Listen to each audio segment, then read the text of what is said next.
강원도 깊은 산골, 백두대간이 감싸안은 작은 마을에 자리 잡은 오래된 양조장에서 매캐한 누룩 냄새와 함께 하루가 시작됐다. 68세인 정순애는 새벽 5시부터 일어나 전통주 항아리들을 하나하나 들여다보며 발효 상태를 확인했다. 그녀의 손은 오랜 세월 누룩과 쌀을 빚어온 흔적으로 거칠었지만 술을 만드는 손길만큼은 여전히 섬세하고 정확했다.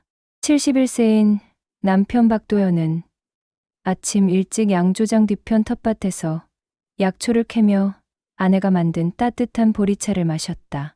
두 사람에게는 무엇보다 소중한 보물이 하나 있었다. 바로 서울에서 성공한 의사가 된 아들 박민호였다. 여보, 우리 민호가 벌써 개원한 지 10년이 넘었네. 순애는 양조장 한편에 정성스럽게 걸어둔 아들의 의사 면허증을 바라보며 흐뭇한 미소를 지었다. 사진 속 아들은 하얀 가운을 입고 자신감 넘치는 표정으로 서 있었다. 그래, 우리가 논밭 팔아서 서울대학 보낸 보람이 있어. 이제 우리 며느리 윤설인도 디자이너로 잘 나가고 있다더니. 도연은 아들 부부를 떠올리며 뿌듯해했다. 특히 8세인 손녀 박다은을 생각하면 가슴이 따뜻해졌다. 작년에 왔을 때 할머니 품에 안겨서 제잘제잘 떠들던 모습이 아직도 생생했다. 다은이가 벌써 초등학교 2학년이라니. 시간이 정말 빠르네. 추석이 한 달 앞으로 다가왔다. 순애는 벌써부터 아들 가족이 내려올 생각에 설레기 시작했다. 여보, 올해는 민호네가 꼭 올 거겠지? 작년에 바빠서 못 왔으니까. 그럼 당연히 와야지. 추석인데 고향에 안 오면 되나? 순애는 아들 가족을 위한 준비에 한창이었다. 장독대에서 3년 묵은 된장을 꺼내고 텃밭에서 직접 기른 배추로 김치를 담그기 시작했다. 양조장에서 가장 맛있게 익은 전통주도 따로 보관해 두었다. 민호가 어릴 때 제일 좋아하던 호박전도 만들어야지. 다은이는 뭘 좋아할까? 요즘 애들은 뭘 먹고 살아? 부부는 손녀가 좋아할 만한 것들을 떠올리며 이것저것 준비했다. 서울 백화점에서 파는 비싼 과자도 주문하고 다은이가 입을 수 있는 한복도 미리 준비해 두었다. 추석 일주일 전 순애는 민호에게 전화를 걸었다. 민호야, 추석에 내려올 거지? 아, 어머니. 네. 당연히 가야죠. 다은이도 함께 오지? 네. 다은이도 할머니, 할아버지 보고 싶어 해요. 전화 너머로 들려오는 아들의 목소리는 여전히 다정했다. 순애는 그 말을 믿고 더욱 열심히 준비에 매진했다. 양조장 마당을 깔끔하게 정리하고 오랫동안 쓰지 않던 안방도 깨끗이 청소했다. 추석 당일 아침, 순애는 새벽 4시에 일어나 마지막 요리 준비에 들어갔다. 아들이 좋아하는 갈비찜, 며느리가 선호하는 담백한 나물들, 그리고 다은이를 위한 달콤한 약과까지. 상다리가 부러질 만큼 푸짐하게 차려놓고 기다렸다. 몇 시쯤 올까? 점심 전에는 도착하겠지? 시간이 흘러도 아들 가족은 나타나지 않았다. 오후가 되어서야 초인종이 울렸다. 순애는 급히 달려나갔지만 문 앞에 서 있는 것은 아들이 아니라 택배 기사였다. 박도연님 댁 맞으시죠? 택배 왔습니다. 작은 과일 바구니 하나가 전부였다. 택배 상자에는 추석 인사드립니다. 민호, 설인, 다은 올림이라고 인쇄된 카드가 붙어 있었다. 순애의 마음이 무너져 내렸다. 이게 전부인가? 손에 든 과일 바구니가 무겁게 느껴졌다. 아니, 오히려 너무 가벼워서 더 무거웠다. 정성스럽게 준비한 음식들이 상에 그대로 남아 있었다. 여보, 민호네가 못 온다네. 도연도 실망감을 감추지 못했다. 하지만 순애는 스스로를 다독이려 애썼다. 그래도 마음은 있잖아. 바쁘니까 그럴 수도 있지. 의사는 언제든 응급 환자가 생길 수 있으니까. 그날 밤 부부는 조용히 차린 상 앞에서 쓸쓸한 추석을 보냈다. 순애는 빈 의자들을 바라보며 마음속으로 중얼거렸다. 내년에는 꼭 함께할 수 있겠지. 하지만 가슴 한편에서는 불안감이 스멀스멀 올라왔다. 정말 바쁜 일 때문일까? 아니면 다른 이유가 있는 걸까? 순애는 그 의문을 마음 깊이 묻어두려 했지만 이미 작은 균열이 시작되고 있었다. 추석이 지나고 일주일 후 도연은 아들에게 전화를 걸었다. 매년 이맘때면 자동차 보험을 갱신해야 했는데 복잡한 절차들을 아들이 대신 처리해주곤 했다. 민호야, 아버지야, 자동차 보험 갱신하는 거 좀 도와줄 수 있니? 아, 네 아버지. 지금 바로 처리해드릴게요. 민호의 목소리는 평소처럼 다정했다. 고맙다, 아들. 이런 일은 아무래도 내가 해주니까 든든하다. 당연한 거죠. 잠깐만요. 컴퓨터 켜서 확인해 볼게요. 전화기 너머로 키보드 타자 소리가 들려왔다. 도연은 아들이 일 처리하는 소리를 들으며 마음이 편안해졌다. 역시 의사가 된 아들은 이런 일도 척척 해낸다. 아버지, 보험료가 작년보다 좀 올랐네요. 그런데 보장 내용은 더 좋아졌어요. 그래? 얼마나 올랐는데? 민호가 보험료를 설명하는 동안 도연은 고개를 끄덕이며 들었다. 아들의 설명이 끝나갈 무렵이었다. 그럼 이걸로 진행하면 되겠네. 고생했다. 민호야. 네, 아버지. 그럼 처리해 드릴게요. 도연이 전화를 끊으려던 순간 이상한 일이 벌어졌다. 아들이 통화 종료 버튼을 제대로 누르지 않았는지 전화가 연결된 채로 남아 있었다. 처음에는 그냥 조용했다. 하지만 곧 익숙한 목소리들이 들려오기 시작했다. 며느리 윤설이네 목소리였다. 민호 씨, 시골집은 이제 정리해야 해요. 도연의 손이 전화기를 꽉 움켜쥐었다. 뭔 소리야? 설이나? 효도한다고 돈만 퍼주다 우리 살림 거덜 나겠어요. 설인의 목소리는 차갑고 단호했다. 마치 오래전부터 계획해온 일을 말하는 것 같았다. 그래도 아버지랑 어머니 집인데. 민호의 목소리에는 약간의 망설임이 있었다. 하지만 설이는 단칼에 잘라 말했다. 민호 씨, 정신 차려요. 우리 클리닉 확장하려면 자금이 필요해요. 도연의 심장이 쿵쾅거리기 시작했다. 이게 정말 자신의 며느리가 하는 말인가? 부모님 집 팔고 양조장도 정리하면 충분히 마련돼요. 그렇긴 하지만이 아니라 당장 필요한 거예요. 우리 클리닉이 얼마나 잘 되고 있는데 이 기회를 놓치면 언제 또 이런 기회가 올까요? 설인의 목소리는 점점 흥분에 차 있었다. 게다가 시골에서 전통주 만드는 게 요즘 시대에 무슨 돈이 돼요? 그냥 낡은 집이랑 시설일 뿐이잖아요. 도연의 손이 덜덜 떨렸다. 40년 넘게 정성으로 가꿔온 양조장을 낡은 시설이라고? 설이나. 그래도 부모님이 평생 살아온 곳인데 평생 살아온 곳이면 뭐해요? 앞으로도 계속 그 돈 먹는 하마 같은 곳에서 살 거예요? 민호 씨도 이제 좀 현실적으로 생각해요. 며느리의 목소리는 더욱 날카로워졌다. 게다가 다은이 교육비도 만만치 않아요. 영어 유치원, 피아노, 발레, 다 돈이에요. 부모님 효도는 마음으로 하는 거지. 돈으로 하는 게 아니잖아요. 그건 그렇지만이 아니라 빨리 결정해요. 부동산 중개업소에서 그 동네 땅값이 요즘 많이 올랐다고 하더라고요. 도연은 전화기를 들고 서 있는 것조차 힘들었다. 다리에 힘이 풀려서 주저앉고 싶었다. 그럼 어떻게 말할까? 민호의 목소리에서 더 이상 망설임은 들리지 않았다. 자연스럽게 해요. 우리 집이 좁아서 이사하고 싶다고 하면서 도움이 필요하다고 하면 돼요. 부모님이 거절하시면 거절할 리 없어요. 지금까지 민호 씨 말은 다 들어주셨잖아요.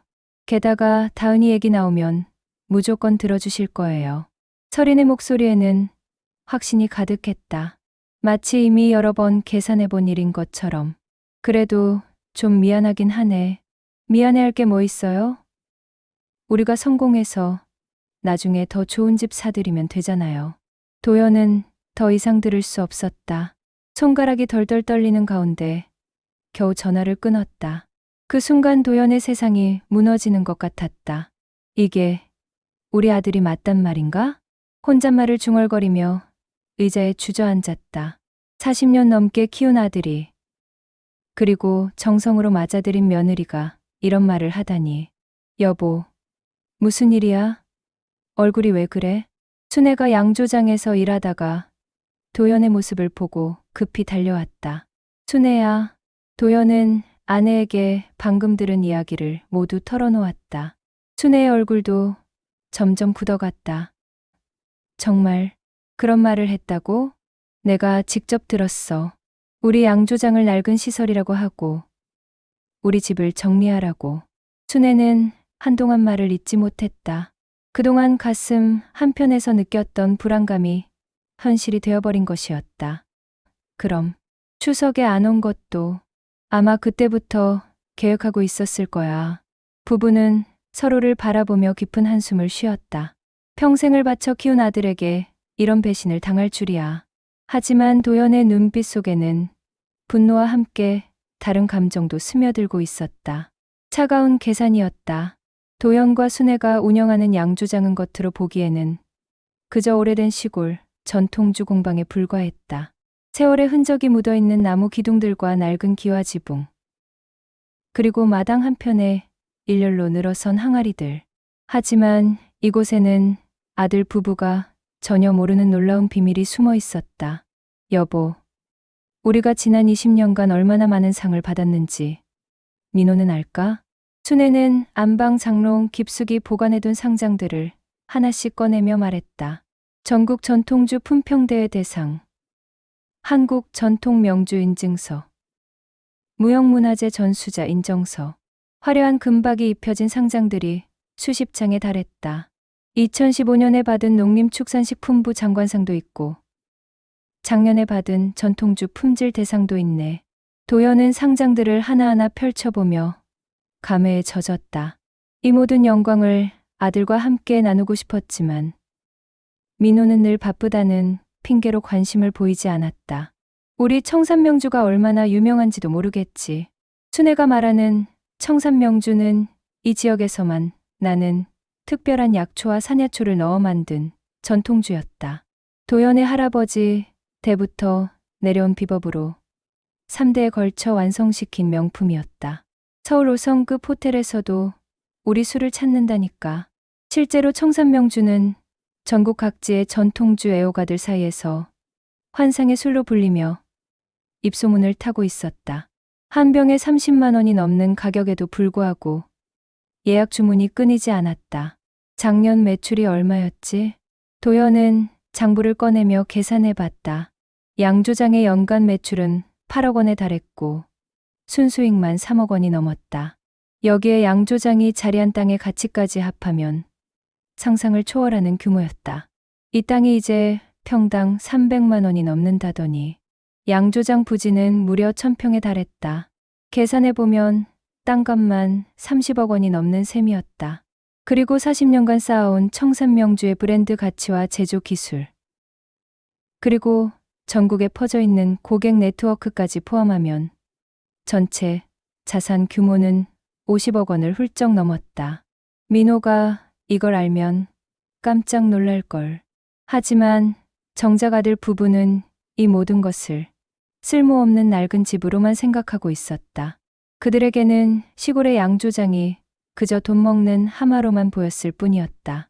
도연은 서랍 깊숙한 곳에서 특별한 서류를 꺼냈다. 청산명주 상표권 등록증과 전통주 제조 기술 특허 증서였다. 이 기술을 배우려고 일본에서도 사람들이 와. 실제로 청산명주의 독특한 발효, 기법은 학계에서도 주목받고 있었다. 대학 연구팀들이 성분 분석을 요청하기도 했고 해외 바이어들이 기술 이전을 문의하기도 했다. 우리가 거절한 해외 수출 계약만 해도 몇 건이나 되지? 순애는 지난 3년간 들어온 수출 제의서들을 정리하며 말했다. 일본, 중국, 미국의 주류 유통업체들이 청산 명주의 독점 판매권을 따내려고 경쟁하고 있었다. 그중 일부는 브랜드 전체를 수십억 원에 인수하겠다는 제안까지 해왔다. 하지만 우리는 이 모든 걸 민호에게 물려주고 싶었어. 도연의 목소리에는 아쉬움이 가득했다. 그들의 계획은 단순했다. 언젠가 아들이 서울 생활에 지쳐 고향으로 돌아오면 이 모든 유산을 고스란히 물려주는 것이었다. 의사로서의 경험과 양조장 운영을 결합하면 건강주 개발이나 의료진 대상 고급 전통주 판매 등 새로운 사업 기회도 무궁무진했다. 의사 아들이 만든 전통주라고 하면 얼마나 화제가 될까. 순애는 상상만으로도 가슴이 뛰었다.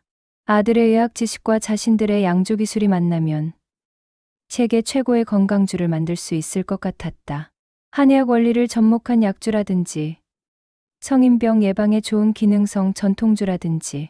하지만 이 모든 꿈은 아들 부부의 한마디에 산산조각이 나고 있었다. 낡은 시설, 돈 먹는 하마, 시골에 쓸모없는 집, 40년간의 정성과 3대에 걸친 전통. 그리고 수십억 원의 가치를 가진 자산을 그렇게 표현하다니. 민호는 정말 모르는구나. 이곳이 얼마나 소중한 곳인지를. 도연은 양조장을 둘러보며 깊은 한숨을 쉬었다. 벽면에 걸린 각종 인증서들, 선반에 정렬된 프리미엄 전통주들, 그리고 여전히 완벽하게 작동하는 전통 발효 시설들. 이 모든 것이 아들에게는 아무 의미가 없는 것일까? 우리가 너무 겸손하게 살았나? 순애도 똑같은 생각이었다. 그동안 자신들의 성공을 자랑하지 않고 조용히 살아온 것이 오히려 아들에게 잘못된 신호를 준 것은 아닐까. 아들한테 우리가 얼마나 성공했는지 제대로 보여줘야 하나? 하지만 이미 늦었다. 아들 부부의 마음속에는 이미 양조장을 처분하겠다는 계획이 확고히 자리 잡고 있었다. 그들은 이곳의 진짜 가치를 알지 못한 채 그저 눈앞에 현금이 필요해서 서두르고 있을 뿐이었다. 도연은 마음속으로 쓴웃음을 지었다. 정말 아이러니했다. 자신들이 평생을 바쳐 일궈낸 성공을 정작 가장 자랑스러워해야 할 아들이 전혀 알아보지 못하다니. 이제 어떻게 해야 할까, 여보? 순애의 질문에 도연은 잠시 생각에 잠겼다. 아들에게 진실을 말해줘야 할까? 아니면 이대로 두고 볼까? 도연의 마음속에는 새로운 계획이 서서히 떠오르고 있었다. 아들 부부의 배신적인 대화를 들은 지 며칠이 지났지만 순애는 여전히 마음을 정리하지 못하고 있었다. 하지만 그녀에게는 포기할 수 없는 한 가지가 있었다. 바로 8세인 손녀 박다은이었다. 다은이만큼은 달라. 그 아이는 우리를 진심으로 좋아해. 순애는 작년에 다은이가 양조장에 왔을 때를 떠올렸다. 할머니, 여기서 나는 냄새가 왜 이렇게 좋아? 할아버지가 만든 술이 세상에서 제일 맛있어 보여. 천진난만한 목소리로 말하던 다은이의 모습이 생생했다. 그 아이만큼은 아직 순수했고 할머니, 할아버지를 진심으로 사랑했다. 다은이한테 반찬이라도 가져다 줘야지. 순애는 새벽부터 일어나서 다은이가 좋아할 만한 반찬들을 준비하기 시작했다. 달콤한 계란말이, 부드러운 두부조림, 그리고 다은이가 특히 좋아하던 멸치볶음. 아이들은 짠 것보다 달콤한 게 좋지. 호박을 얇게 썰어서 설탕을 살짝 넣고 지진 호박전도 만들었다. 작년에 다은이가 할머니, 호박전이 세상에서 제일 맛있어 라고 했던 말이 기억났다. 큰 보냉백에 반찬통들을 정성스럽게 담았다. 김치는 아이 입맛에 맞게 덜 맵게 담근 것으로 골라 넣었다. 우리 다은이 얼굴이나 보자. 도연도 순애의 마음을 이해했다. 가서 다은이 얼굴이라도 보고 와. 그 아이만큼은 우리 편이니까. 서울까지 가는 길은 멀고 복잡했지만 손녀를 만난다는 생각에 순애는 힘이 났다. 지하철을 갈아타고 버스를 타며 2시간 넘게 걸려서 아들 집에 도착했다. 아파트 단지에 들어서자 순애는 새삼 놀랐다. 역시 우리 민호가 성공했구나. 고급 아파트 단지의 깔끔한 조경과 웅장한 건물들을 보며 자랑스러워했다. 하지만 동시에 씁쓸함도 밀려왔다. 이런 곳에 사는 아들이 왜 부모의 집을 처분하려고 하는 걸까? 아들 집 앞에 도착해서 초인종을 눌렀다. 다은아, 할머니 왔다. 하지만 아무 대답이 없었다. 다시 한번 초인종을 누르고 기다렸다. 그때 안에서 아이의 목소리가 들려왔다. 엄마, 누가 왔어? 분명히 다은이의 목소리였다. 순애의 가슴이 두근거렸다. 다은아, 할머니야. 하지만 문은 열리지 않았다. 대신 인터폰으로 며느리 서린의 목소리가 들려왔다. 어머님, 지금 저희 집에 없어요. 어? 그런데 다은이 목소리가 들렸는데, 아, 그건 텔레비전 소리예요. 저희는 지금 유치원 모임에 가 있어요. 서린의 목소리는 차갑고 어색했다. 그럼 언제 들어오세요? 기다릴게요. 아, 늦을 것 같아요. 다음에 연락드릴게요. 순애는 문 안에서 들려오는 소리에 귀를 기울였다. 분명히 다은이의 발걸음 소리와 중얼거리는 소리가 들렸다. 엄마, 할머니 목소리 같은데 조용히 해. 다은아. 서린이 다은이를 다그치는 소리까지 들렸다. 순애의 마음이 무너져 내렸다. 손녀가 바로 문 안에 있는데 만날 수조차 없다니. 그럼 반찬이라도 두고 갈게요. 다은이가 좋아할 만한 것들 가져왔거든요. 아, 네. 경비실에 맡겨주세요. 경비실까지 가는 발걸음이 무거웠다. 정성스럽게 준비한 반찬들을 경비 아저씨에게 맡기며 부탁했다. 301호에 사는 박민호 선생님 댁에 전해주세요. 아이, 할머니가 가져온 거라고 말씀해 주시고요. 네, 알겠습니다.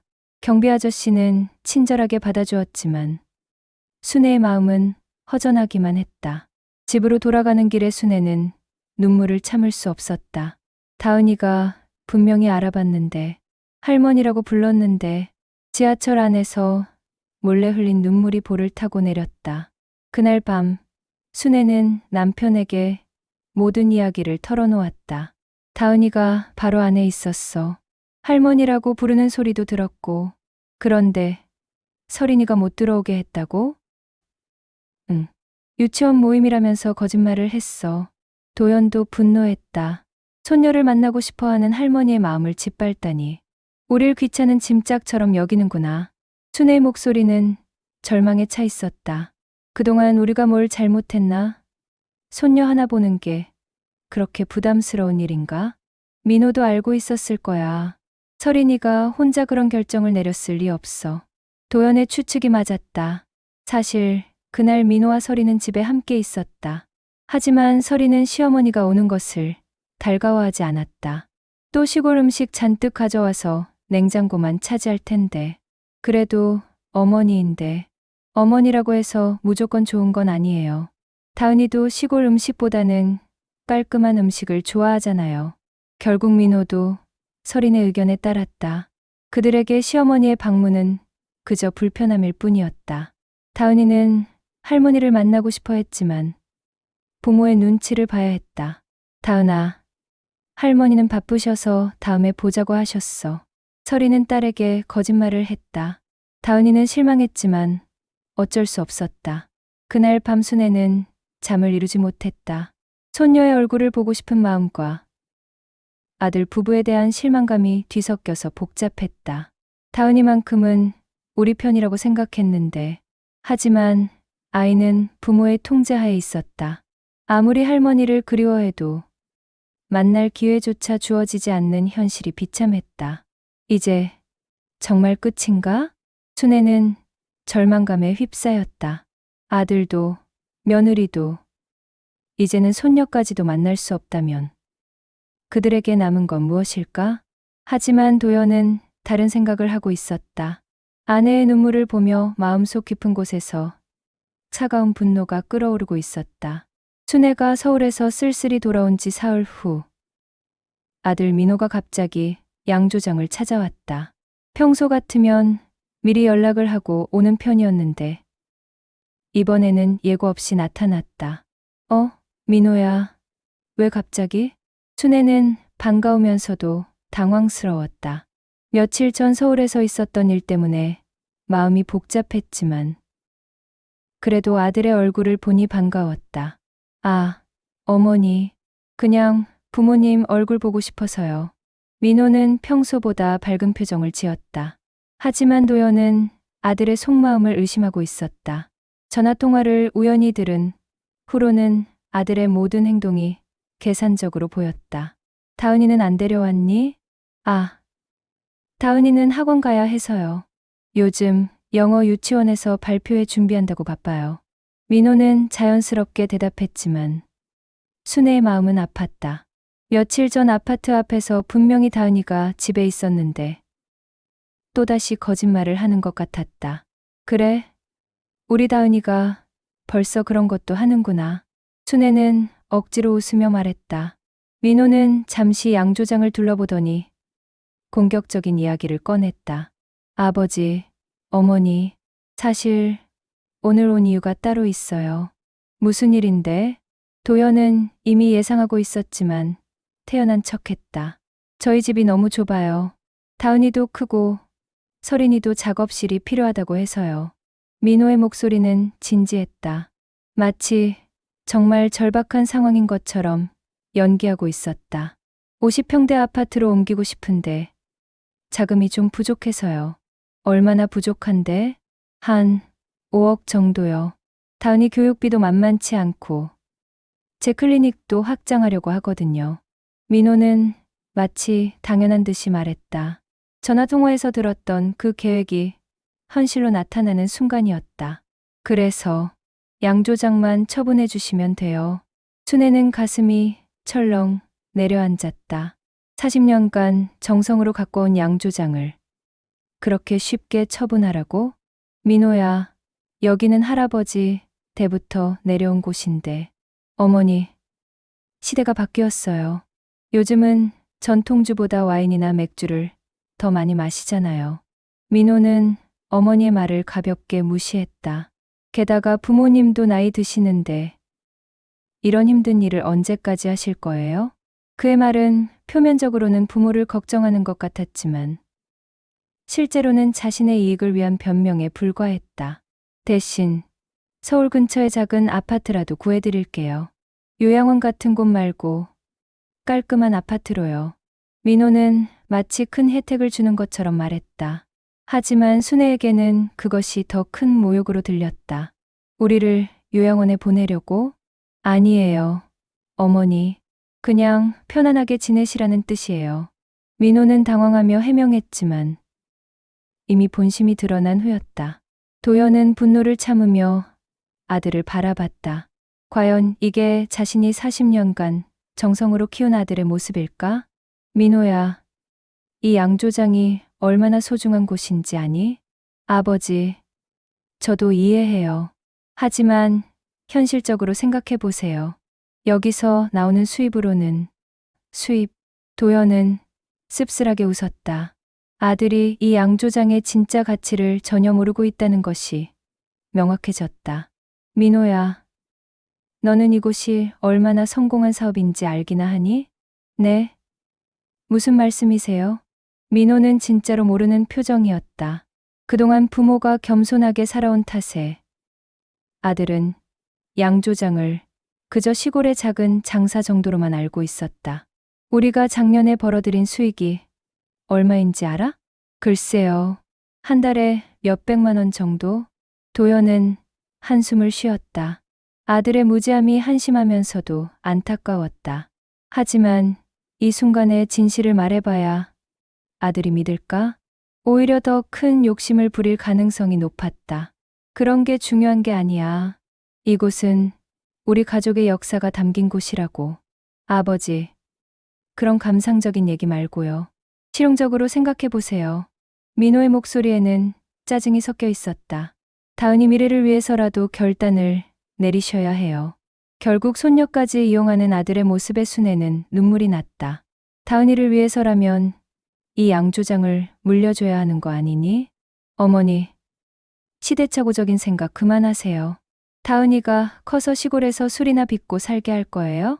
민호의 말은 점점 더 날카로워졌다. 부모의 평생 업적을 비하하는데도 전혀 죄책감이 없어 보였다. 도연은 아들을 바라보며 마음속으로 결심했다. 더 이상 이 아들에게 기대할 것은 없다는 것을. 그래, 내가 필요하다면 도와줘야지. 갑자기 도연이 고개를 끄덕였다. 순애는 눈을 크게 떴다. 남편이 이렇게 쉽게 허락하다니 도저히 믿을 수 없었다. 정말요, 아버지? 민호는 예상보다 쉽게 승낙하는 아버지에게 놀랐지만 금세 안심하는 표정을 지었다. 네, 알겠다. 처리해 줄게. 감사합니다. 그럼 언제쯤 가능할까요? 급한 일이니까 빨리 해야겠지. 한 달 안에 정리해 줄게. 민호는 기뻐하며 일어났다. 그럼 저는 미리 부동산 알아보고 올게요. 정말 감사합니다. 아들이 떠난 후 순애는 남편을 다그쳤다. 여보, 정말 미쳤어.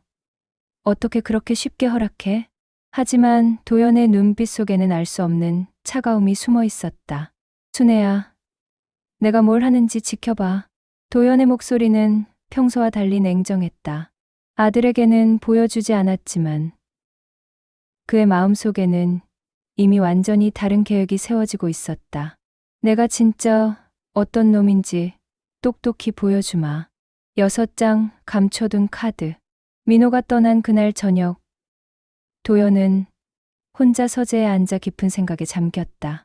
아들에게 양조장을 넘겨주겠다고 약속했지만 그것은 진심이 아니었다. 오히려 이번 기회에 모든 것을 정리하고 싶었다.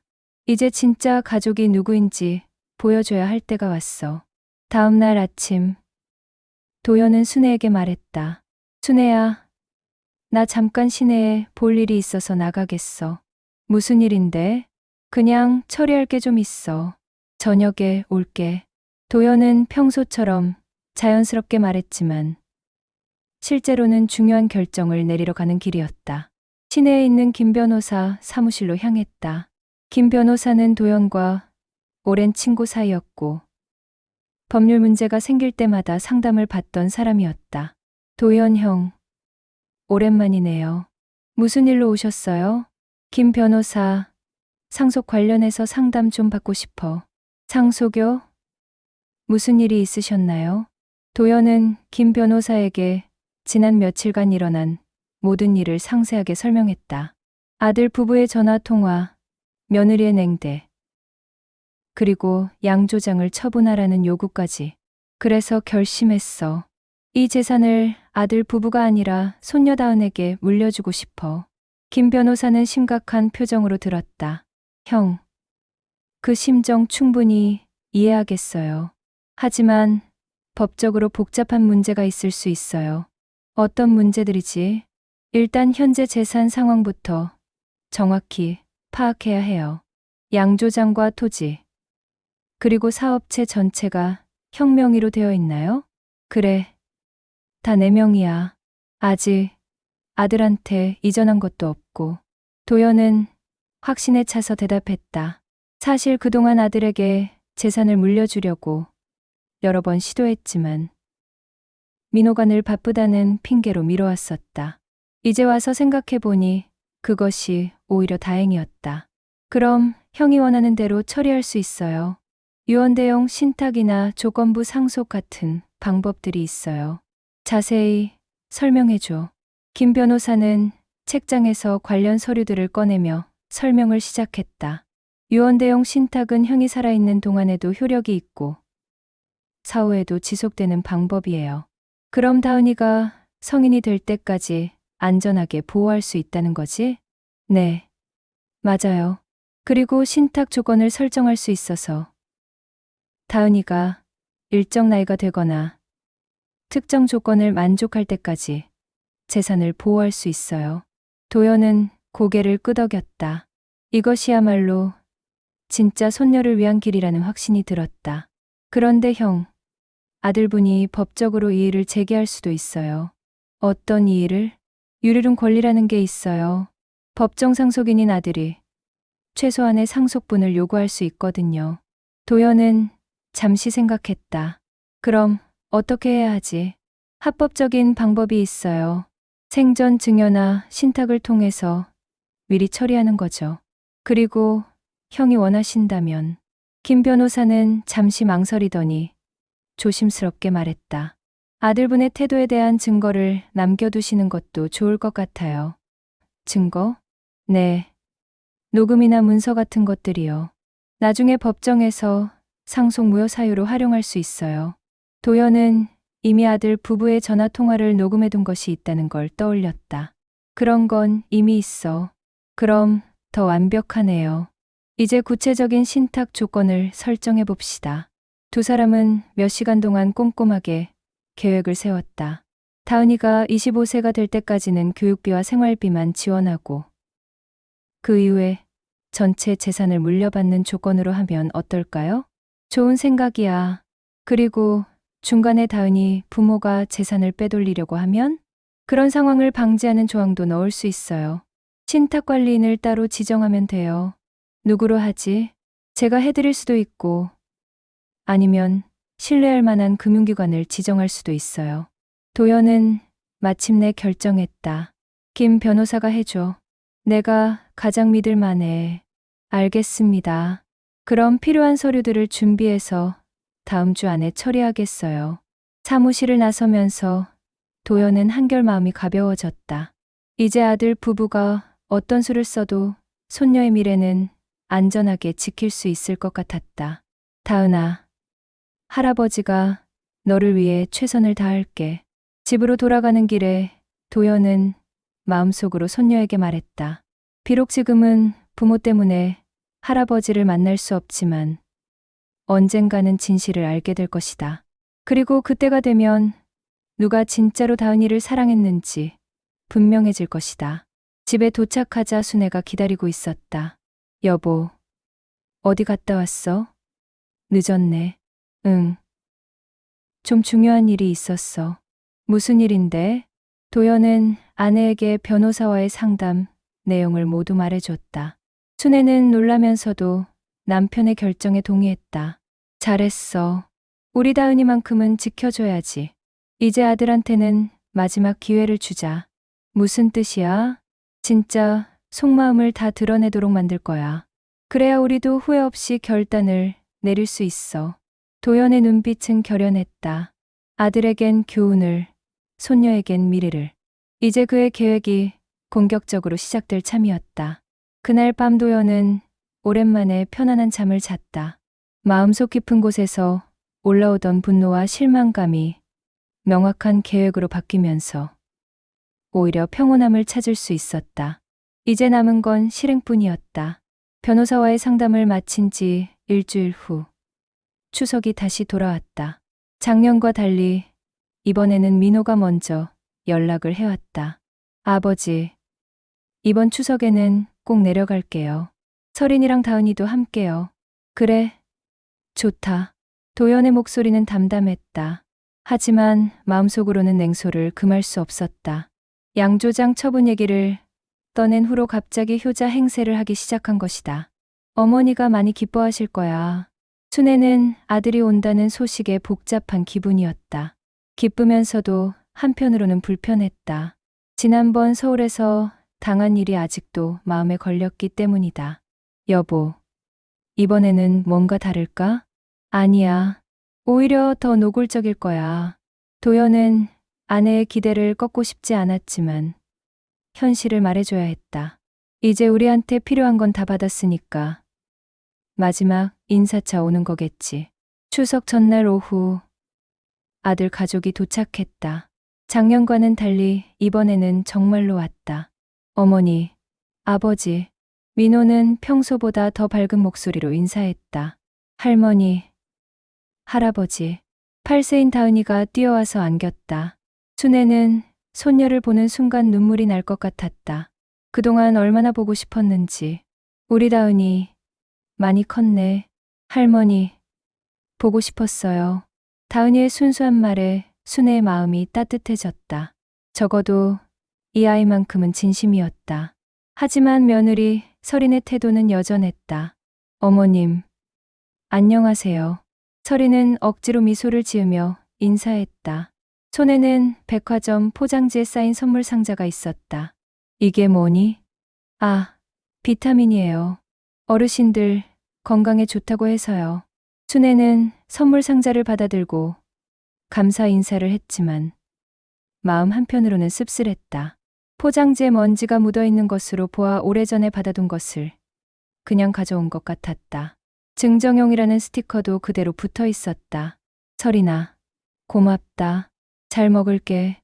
하지만 설이는 이미 관심이 다른 곳에 있었다. 양조장을 둘러보며 땅의 규모를 가늠하고 있는 것 같았다. 와, 생각보다 넓네요. 그러게, 이 정도면 아파트 두세 채는 살 수 있겠어. 민호와 설인이 작은 소리로 대화하는 것이 도연의 귀에 들렸다. 여전히 돈으로만 계산하고 있었다. 저녁 식사 시간이 되자 순애는 정성스럽게 준비한 음식들을 내왔다. 와, 어머니가 이렇게 많이 준비하셨네요. 민호는 감탄하는 척했지만 설이는 시큰둥한 표정이었다. 다은아, 할머니가 만든 거야. 많이 먹어. 네, 할머니. 다은이만큼은 할머니 음식을 맛있게 먹었다. 그 모습을 보며 순애는 마음이 따뜻해졌다. 식사 중에 민호가 본격적인 이야기를 꺼냈다. 아버지, 저번에 말씀드린 그 일은 어떻게 되고 있어요? 무슨 일? 도연은 모르는 척했다. 양조장 처분 말이에요. 부동산 중개업소에서 연락이 왔는데 이 동네 땅값이 많이 올랐다고 하더라고요. 아, 그래? 네. 빨리 처리하는 게 좋을 것 같아요. 이번 달 안에 계약하면 더 좋은 조건으로 팔 수 있대요. 민호의 목소리에는 조급함이 섞여 있었다. 마치 하루라도 늦으면 큰일 날 것처럼 서두르고 있었다. 그럼 언제 계약할까? 다음 주 중에 가능하세요? 저도 휴가 내서 도와드릴게요. 설인도 거들었다. 저도 인테리어 일 때문에 부동산 쪽에 아는 사람들이 있어요. 더 좋은 조건으로 팔 수 있을 거예요. 도연은 아들 부부의 간절한 모습을 보며 속으로 웃었다. 정말 노골적이었다. 그래, 알겠다. 다 처리해 줄게. 정말요? 민호는 안도의 표정을 지었다. 당연하지. 내가 필요하다고 하는데. 감사합니다. 아버지. 설인도 만족스러운 표정을 지었다. 그럼 저희가 아파트 계약금도 미리 준비해야겠네요. 벌써 아파트도 알아봤니? 네. 강남 쪽에 50평대 아파트 하나 눈여겨보고 있어요. 다은이 교육 환경도 좋고요. 다은이는 어른들의 대화를 들으며 조용히 밥을 먹고 있었다. 아직 어려서 무슨 말인지 정확히 이해하지는 못했지만 뭔가 중요한 얘기라는 것은 알 수 있었다. 할아버지, 우리 이사 가는 거예요? 다은이의 순수한 질문에 잠깐 침묵이 흘렀다. 아니야, 다은아. 할아버지 할머니는 여기 그대로 있을 거야. 도연은 부드럽게 대답했다. 그럼 할아버지 할머니 언제 만나요? 자주 만나지 뭐. 민호가 대답했지만 그의 목소리에는 확신이 없었다. 설이는 아예 다른 얘기로 화제를 돌렸다. 다은아, 새 집에 가면 내 방도 훨씬 클 거야. 저녁 식사가 끝나고 아들 가족은 일찍 잠자리에 들었다. 내일 아침 일찍 서울로 올라가야 해서요. 그래? 벌써? 순애는 아쉬워했다. 네. 다은이 학원도 있고 저도 병원 일이 있어서요. 결국 하룻밤만 자고 가는 것이었다. 순애와 도연은 마당에 나와서 대화를 나눴다. 여보, 정말 이게 마지막인 것 같아. 그래. 이제 진짜 끝이야. 그래도 다은이는 순수해. 그 아이만큼은. 다은이 때문에 더 화가 나. 저런 부모 밑에서 자라면 나중에 어떻게 될까. 도연의 목소리에는 걱정이 섞여 있었다. 손녀가 부모의 잘못된 가치관에 물들까봐 두려웠다. 그래서 더더욱 우리가 지켜줘야 해. 그날 밤 도연은 마지막 결심을 했다. 이제 아들 부부에게 마지막 교훈을 줄 때가 왔다. 그들이 얼마나 잘못 생각하고 있는지, 그리고 진짜 가족의 의미가 무엇인지 보여줄 시간이었다. 이번이야말로 진짜 마지막 기회였다. 추석 다음 날, 민호와 설이는 약속대로 일찍 서울로 돌아갔다. 아버지, 그럼 다음 주에 부동산 중개업소 사람들이랑 만나 뵐게요. 그래, 알겠다. 도연은 담담하게 대답했다. 하지만 마음속으로는 이미 다른 계획을 세우고 있었다. 며칠 후, 민호에게서 전화가 왔다. 아버지, 부동산 중개업소에서 양 조장 현장 답사를 하고 싶다고 해요. 언제가 좋으세요? 굳이 급할 것 없는데. 아니에요. 빨리 처리해야 좋은 가격을 받을 수 있대요. 이번 주 금요일 어떠세요? 민호의 목소리에는 조급함이 묻어 있었다. 그래, 알겠다. 금요일 오후 부동산 중개업소 직원들이 양조장을 찾아왔다. 민호와 설인도 함께 왔다. 와, 정말 넓네요. 이 정도 규모면. 부동산 중개업소 직원은 땅의 면적을 재며 계산기를 두드렸다. 현재 시세로는 평당 280만 원 정도 되니까 전체적으로 28억 정도 될 것 같습니다. 민호와 설인의 눈이 번쩍였다. 예상보다 훨씬 큰 금액이었다. 28억이요? 네. 이 동네가 최근에 개발 계획이 발표되면서 땅값이 많이 올랐거든요. 설이는 흥분을 감추지 못했다.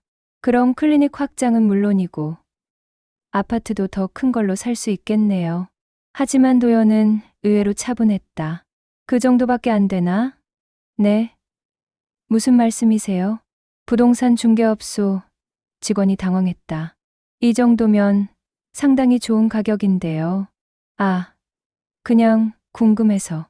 도연은 아들 부부의 반응을 관찰하고 있었다. 돈 얘기가 나오자 그들의 본성이 드러나기 시작했다. 아버지, 28억이면 정말 큰 돈이에요. 저희가 평생 벌어도 힘든 금액이거든요. 민호는 마치 아버지가 큰 혜택을 주는 것처럼 말했다. 그래서 더 감사한 마음이에요. 설인도 거들었다. 하지만 그들은 몰랐다. 이 양조장의 진짜 가치가 땅값의 몇 배나 된다는 것을. 답사가 끝나고 아들 부부는 들뜬 기분으로 저녁을 먹었다. 어머니, 정말 감사해요. 이렇게 큰 도움을 주시다니. 설이는 평소와 달리 다정한 목소리로 말했다. 순애는 그런 며느리를 보며 씁쓸했다. 돈 때문에 갑자기 태도가 바뀌는 모습이 한심했다. 그런데 계약은 언제 할 거예요? 다음 주 월요일에 하면 어떨까요? 민호가 제안했다. 저도 휴가 내서 도와드릴게요. 그래, 알겠다. 도연은 고개를 끄덕였다. 그날 밤 아들 부부는 서울로 돌아갔다. 이번에는 기분이 좋아서인지 오랫동안 인사를 나누며 떠났다. 아버지, 어머니 건강하세요. 다음에 또 올게요. 하지만 도연과 순애는 그것이 마지막 인사가 될 것이라는 걸 알고 있었다. 일주일 후 월요일 오전 약속된 시간에 민호와 설인이 양조장에 도착했다. 아버지, 계약서 준비 다 됐어요? 응. 그런데 그 전에 할 얘기가 있어. 도연은 평소와 다른 진지한 표정이었다. 무슨 얘기요? 너희가 지난번에 여행 다녀온 얘기 말이야. 여행이요? 민호는 당황했다. 무슨 여행 말씀이세요? 저희 최근에 여행 간 적 없는데요. 정말. 도연은 휴대폰을 꺼내 들었다. 그럼 이건 뭐지? 스마트폰 화면에는 설인의 SNS 사진들이 보였다. 제주도 해변에서 찍은 가족 사진. 고급 리조트에서의 식사 사진들. 아, 그건. 설인의 얼굴이 하얗게 변했다. 저희가 언제 여행 얘기를. 추석 때 다은이가 말하더라. 제주도 가서 재밌었다고. 실제로 다은이는 추석 저녁에 할머니에게 제주도 여행 얘기를 했었다. 하지만 민호는 그때 재빨리 화제를 돌렸었다. 아버지, 그런 게 왜 중요해요? 민호는 당황하며 변명했다. 저희가 언제 어디 가든 상관없잖아요. 상관없어? 도연의 목소리가 차가워졌다. 부모한테 거짓말하는 게 상관없다고? 거짓말이 아니라, 그럼 이것도 거짓말이 아니야? 도연은 휴대폰을 조작했다. 갑자기 아파트 앞에 울려 퍼지는 소리가 있었다. 부모 집 팔고 클리닉 확장. 효도할 필요 없어. 녹음된 대화였다. 민호와 서린의 얼굴이 순식간에 창백해졌다. 이건 어떻게? 우연히 들었어. 자동차 보험 갱신 전화할 때 도연의 목소리는 얼음처럼 차가웠다.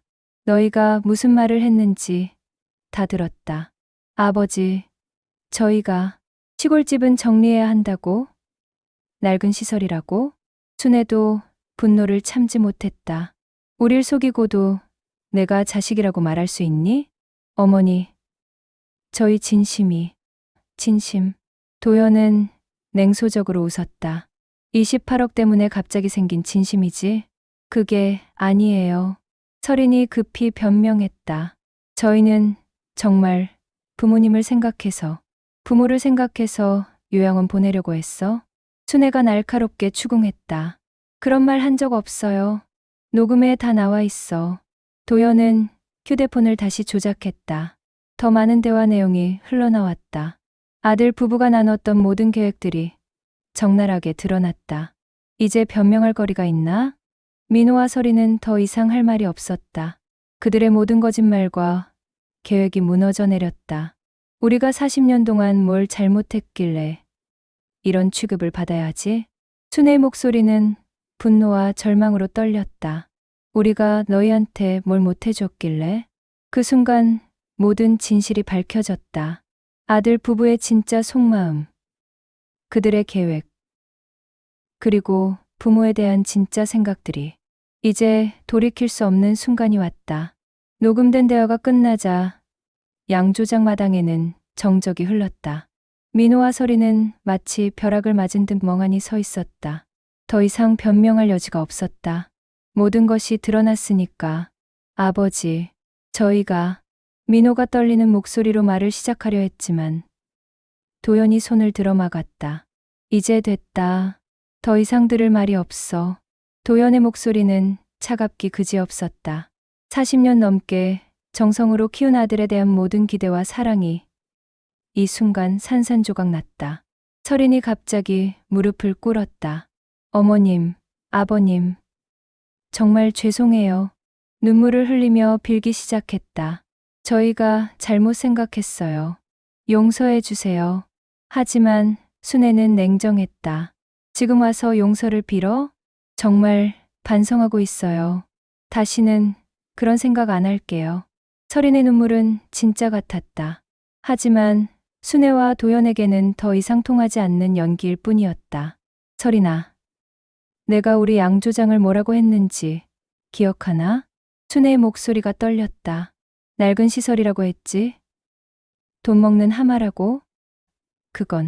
그건 제가 너무 조급해서 도연이 비웃었다. 40년 우리 인생을 조급함으로 치부하는 거야? 민호도 무릎을 꿇었다. 아버지, 저희가 정말 잘못했어요. 다은이 봐서라도 용서해 주세요. 다은이? 순애의 눈이 번뜩였다. 이제 와서 다은이를 들먹이는 거야? 그 아이만큼은 순수해요. 할머니, 할아버지를 정말 사랑해요. 서린이 애절하게 말했다. 그러니까 다은이 때문에라도. 닥쳐. 도연이 처음으로 큰 소리를 쳤다. 다은이를 이용하지 마. 그의 분노는 정점에 달했다. 손녀까지 방패막이로 쓰려는 아들 부부의 모습에 더 이상 참을 수 없었다. 너희는 오늘부로 집에서 나가라. 아버지, 양조장도, 이 집도 아무것도 없다. 도연은 단호하게 선언했다. 다은의 이름으로 신탁 계약을 마쳤다. 너희는 더 이상 이곳과 상관없다. 뭐라고요? 민호가 충격에 빠졌다. 신탁이 뭐예요? 법적으로 모든 재산을 다은이에게 넘겼다는 뜻이야. 도연은 차분히 설명했다. 너희는 한 푼도 가져갈 수 없어. 그럴 수는 없어요. 서린이 비명을 질렀다. 저희가 상속받을 권리가 있어요. 권리. 순애가 서린을 노려봤다. 부모를 배신한 너희에게 무슨 권리가 있어? 법적으로 아들인데. 민호가 분노하며 소리쳤다. 아버지, 어떻게 친아들에게 이럴 수가 있어요? 친아들. 도연의 목소리가 더욱 차가워졌다. 친아들이라면 은혜를 원수로 갚진 않았겠지. 저희가 언제 원수를 갚았어요? 지금까지 내가 한 모든 것들이 원수 갚기 아니면 뭐야? 순애가 끼어들었다. 우리를 귀찮은 짐짝 취급하고 손녀 보러 가면 거짓말로 문전박대하고 그건 그리고 우리 평생 업적을 낡은 시설이라고 깎아내리고. 도연의 목소리는 점점 격해졌다. 너희는 이 양조장이 뭔지도 모르고 함부로 처분하려 했어. 그게 무슨 뜻이에요? 민호가 당황하며 물었다. 이 양조장이 연간 3억 순수익을 내는 줄 알아? 3억? 서린의 눈이 커졌다. 브랜드 가치까지 합하면 50억이 넘어. 도연은 냉정하게 말했다. 너희가 28억에 팔려던 그 양조장이 실제로는 50억짜리야. 그럴 리가. 믿기 싫으면 말고. 순애가 손을 내저었다. 어차피 이제 너희와 상관없는 일이니까. 민호와 서린은 충격에서 벗어나지 못했다. 50억이라는 거대한 금액에 머리가 하얗게 변했다. 아버지, 그럼 저희는 어떻게 살아요? 민호의 목소리는 절망에 차 있었다. 너희가 알아서 해. 도연은 무정하게 대답했다. 지금까지 우리 도움 없이도 잘 살았잖아. 저희 클리닉도 대출이 있고 다은이 교육비도. 그런 것까지 우리가 책임져야 해? 순애가 비웃었다. 우리를 요양원 보내려던 사람들이? 그건 정말 아니에요. 서린이 울며 부정했다. 저희는 진심으로. 진심은 이미 녹음해서 다 들었어. 도연이 손을 내저었다. 이제 그만 가라. 더 이상 할 말이 없다. 아버지, 제발. 민호가 발악하며 매달렸다. 한 번만 더 기회를. 기회는 40년 동안 충분히 줬어. 도연은 돌아서며 말했다. 너희는 그걸 모두 날려버렸고. 다은이는 어떻게 해요? 서린이 마지막으로 물었다. 다은이는 우리가 알아서 돌볼 거야. 순애가 단호하게 말했다. 너희 같은 부모보다 할머니, 할아버지가 더 나아. 그럴 권리가 없어요. 권리. 도연이 뒤돌아봤다. 법정에서 보자. 누가 다은이에게 더 좋은 환경을 제공할 수 있는지. 그의 목소리에는 확신이 가득했다. 50억의 재산과 안정적인 수입. 그리고 무엇보다 진심 어린 사랑. 법정에서도 이길 자신이 있었다. 결국 민호와 서린은 빈손으로 양조장을 떠날 수밖에 없었다. 그들이 타고 온 차가 마당을 벗어나는 것을 바라보며 도연과 순애는 깊은 한숨을 쉬었다. 이제 정말 끝이야. 응. 이제 우리끼리 살자. 하지만 두 사람의 마음에는 여전히 다은이에 대한 걱정이 남아 있었다. 그 순수한 아이가 이 모든 상황을 어떻게 받아들일지. 그것이 가장 큰 걱정거리였다. 몇 달 후, 가을이 깊어가는 양조장에는 새로운 활기가 돌고 있었다. 마당 한편에서 8세인 다은이가 할머니와 함께 전통주 빚는 법을 배우고 있었다. 할머니, 이 누룩이 왜 이렇게 신기한 냄새가 나요? 그건 말이야, 다은아. 미생물들이 열심히 일하고 있는 냄새야. 순애는 손녀에게 차근차근 설명해줬다. 우리 조상들이 몇백 년 동안 이어온 방법이란다. 다은이는 작은 손으로 조심스럽게 누룩을 만지며 신기해했다.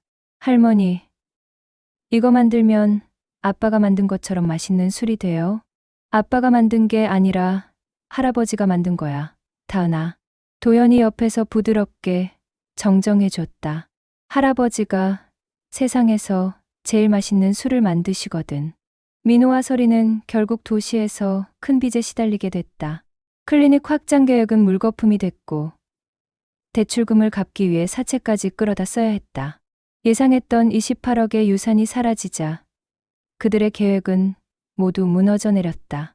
민호야, 이제 어떻게 할까? 서리는 매일 밤 한숨을 쉬며 남편에게 물었다. 아버지한테 다시 빌어볼까? 이미 늦었어. 우리가 너무 심하게 나갔어. 민호도 후회하고 있었지만 이미 돌이킬 수 없는 상황이었다. 부모에게 받을 수 있었던 거대한 유산을 자신들의 탐욕으로 잃어버린 것이다. 다은이라도 데려올 수 없을까? 법적으로 불가능해. 아버지가 변호사까지 동원했다고 했잖아. 결국 그들은 다은이마저 잃게 됐다. 법원에서는 할아버지, 할머니의 손을 들어줬다. 안정적인 경제력과 교육 환경, 그리고 무엇보다 아이에 대한 진심 어린 사랑이 인정받은 것이다.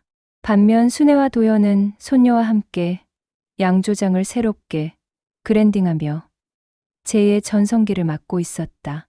할아버지, 인터넷에서 우리 술 주문이 또 들어왔어요. 다은이는 컴퓨터를 다루는 것도 금세 배웠다. 할아버지가 만든 전통주를 온라인으로 판매하는 일을 도우며 어린 나이에도 사업 감각을 보이기 시작했다. 우리 다은이가 정말 똑똑하네. 도연은 손녀를 보며 흐뭇해했다. 아들에게는 없던 사업적 재능이 손녀에게는 있는 것 같았다. 할머니, 저도 나중에 할아버지처럼 맛있는 술 만들 수 있을까요? 당연하지. 우리 다은이는 3대째 내려오는 전통을 이어받을 거야.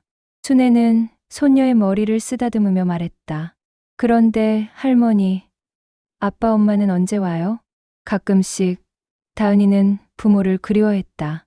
아무리 어려도 부모와 떨어져 지내는 것이 쉽지 않았다. 다은아, 아빠 엄마는 지금 중요한 일이 있어서 바빠. 도연은 손녀에게 진실을 말하고 싶지 않았다. 아이가 상처받지 않도록 조심스럽게 대답했다. 할아버지, 할머니가 다은이를 더 잘 돌봐줄 수 있어서 여기 있는 거야. 그럼 할아버지, 할머니랑 계속 같이 살 수 있어요? 그럼 우리 다은이랑 평생 같이 살 거야. 순애가 따뜻하게 안아주며 말했다. 시간이 흐르면서 다은이는 도시 생활보다 시골 생활을 더 좋아하게 됐다. 넓은 마당에서 뛰어놀고 할아버지와 함께 텃밭을 가꾸고 할머니와 함께 요리를 배우는 생활이 훨씬 행복했다. 할머니, 서울 학교 친구들한테 우리 집 술 자랑했어요. 정말 뭐라고 했는데? 할아버지가 대한민국에서 제일 유명한 술 만드신다고 했어요. 다은이의 자랑스러운 표정을 보며 순애는 가슴이 뿌듯했다. 이 아이는 정말로 양조장을 사랑하고 자랑스러워했다. 부모와는 완전히 다른 모습이었다. 1년 후, 양조장은 전국적으로 더욱 유명해졌다. 3대째 전통을 이어가는 할아버지와 손녀의 양조장이라는 스토리가 방송에도 나오면서 주문이 폭증했다. 할아버지, 오늘도 전화가 50통 넘게 왔어요. 다은이는 이제 할아버지의 든든한 조수가 됐다. 주문받기, 배송 준비, 심지어 간단한 홍보까지 척척 해냈다. 우리 다은이 덕분에 할아버지가 일이 훨씬 쉬워졌네. 할머니도요. 저 요리도 많이 늘었어요. 다은이는 할머니에게 배운 전통 요리 솜씨도 늘고 있었다. 어린아이지만 이미 어른 못지않은 실력을 보였다. 그 무렵 민호와 서린의 소식이 들려왔다. 결국 그들은 파산을 선언하고 작은 원룸으로 이사를 갔다고 했다. 민호는 대형 병원에 취직해서 월급쟁이가 됐고 서린은 아르바이트로 생계를 이어가고 있었다. 한때 50평대 고급 아파트를 꿈꿨던 그들의 현실은 참담했다. 그래도 자업자득이지. 도연은 아들의 소식을 들으며 담담했다. 더 이상 미련도 연민도 없었다. 다은이한테는 말하지 말자. 당연하지. 그 아이는 우리가 지켜줘야 해. 순애도 동의했다. 손녀만큼은 부모의 실패 때문에 상처받지 않도록 보호하고 싶었다. 어느 날 저녁, 다은이가 할아버지에게 물었다. 할아버지, 진짜 가족이 뭐예요? 진짜 가족? 도연은 손녀의 진지한 표정을 보며 생각했다. 진짜 가족은 말이야. 피가 아니라 마음으로 이어진 사람들이야. 마음으로요? 그래. 서로를 진심으로 사랑하고 힘들 때 도와주고 기쁠 때 함께 기뻐하는 사람들. 다은이는 고개를 끄덕이며 말했다. 그럼 할아버지, 할머니가 제 진짜 가족이네요. 맞아. 우리가 다은이의 진짜 가족이야. 그날 밤, 세 사람은 양조장 마당에서 별을 보며 대화를 나눴다. 할머니, 저 별들처럼 우리도 계속 함께 있을 거예요? 그럼 우리는 영원히 함께 할 거야. 순애는 손녀를 꼭 안으며 약속했다. 이 이야기는 결국 배신과 탐욕은 파멸을 부르고 진정한 사랑과 희생은 새로운 길을 연다는 사실을 보여줬다. 도연과 순애는 아들을 잃었지만 더 소중한 손녀와 함께 새로운 인생을 시작할 수 있었다. 그리고 다은이는 진짜 가족의 사랑 속에서 건강하게 자라나고 있었다. 40년 전통의 양조장은 이제 새로운 주인을 맞이하며 다시 한번 전성기를 맞이하고 있었다.